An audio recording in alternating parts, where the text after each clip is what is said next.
15-16 या आंबेडकरी जनतेच्या वतीने हा सोहळा होतोय। पण खरं म्हणजे कृतज्ञता आपण सोहळा आयोजित करण्यासारखं मी असं कुठलं मोठं काम केलेलं नाही।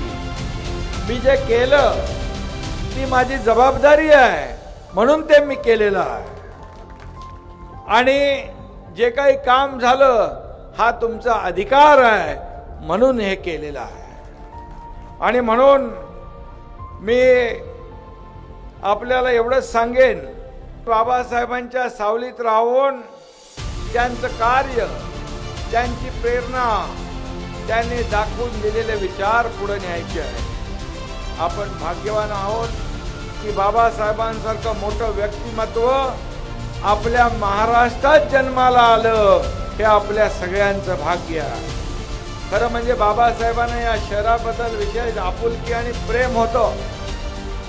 बाबासाहेबांनी मुंबई नंतर पीपल्स एज्युकेशन सोसायटीचं दुसरं कॉलेज सुरू केलं ते याच शहरामध्ये। ही भूमी बाबासाहेबांचीच आहे, त्यांच्या पदस्पर्शाने पावन झालेली भूमी आहे। आणि म्हणून आज आपण जगप्रसिद्ध अजिंठा लेण्याच्या पायथ्याशी सुंदर असं बुद्ध विहार विपश्यना केंद्र उभारणार आहोत। लोकसभेच्या वेळेत देखील एक फेक नरेटिव्ह पसरवलं की लोकांमध्ये भीती निर्माण केली, बाबासाहेबांचं संविधान बदलणार। परंतु तुम्हाला मी सांगतो, जब तक सूरज चांद रहेगा बाबा साहेब का संविधान बना रहेगा।